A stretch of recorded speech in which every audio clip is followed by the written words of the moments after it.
Denzel Washington has had an amazing acting career, but his first movie to break a big box office milestone came from an unexpected film that only got 55% on Rotten Tomatoes. Denzel Washington is, today, one of the biggest names in Hollywood, and it's hard to remember a time when his movies weren't almost universally acclaimed. Earlier in his career, though, some of Washington's movies didn't reach the same level of success he's now known for.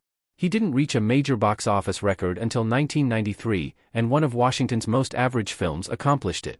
Washington had some great movies in the 90s, but not all of them were critical successes. That decade was one of his most prolific, as Washington appeared in 24 movies and shows in the 90s.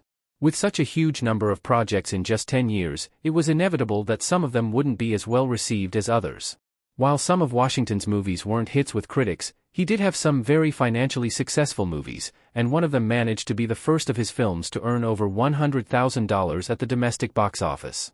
The Pelican Brief was Denzel Washington's first movie to make over $100 million domestically. Julia Roberts and Denzel Washington in The Pelican Brief. Washington's first movie to make 6 digits at the domestic box office was 1993's The Pelican Brief.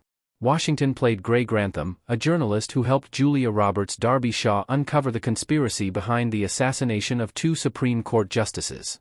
Despite earning $100,768,056 at the domestic box office, via Box Office Mojo, The Pelican Brief was not very well received, and it only earned a 55% score on Rotten Tomatoes.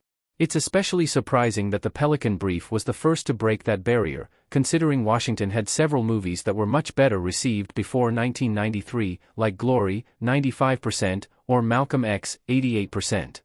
There are a few reasons The Pelican Brief managed to be one of Denzel Washington's highest-grossing movies, even when better ones floundered at the box office. The Pelican Brief had a star-studded cast that drew in quite a few viewers, including Julia Roberts, Sam Shepard, John Hurd, and Washington himself, among many others.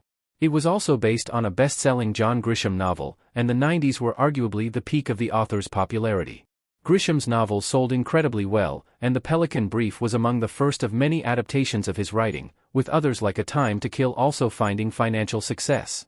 5 other Denzel Washington movies have made more than $100 million domestically. While The Pelican Brief may have been the first of Washington's movies to make over $100,000 domestically, it was far from the last. Since 1993, Washington has had 5 other films break into the 6-figure range, including Remember the Titans, 2000, American Gangster, 2007, Safe House, 2012, The Equalizer, 2014, and The Equalizer 2, 2018. Many of these figures seem low compared to billion-dollar earners like Star Wars and the Marvel Cinematic Universe, but they also had significantly lower budgets than those blockbusters.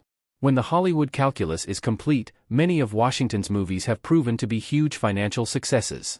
The fact that The Pelican Brief was so successful domestically was a result of a combination of factors, but it really can't be overstated how important Washington was.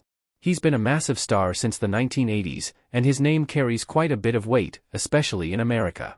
Without the star power Washington brings to his films, and the underrated performance by Denzel Washington in The Pelican Brief, almost none of his movies would be anywhere near as successful as they turned out to be. The Pelican Brief is proof that Denzel Washington can turn an alright movie into a massive financial success.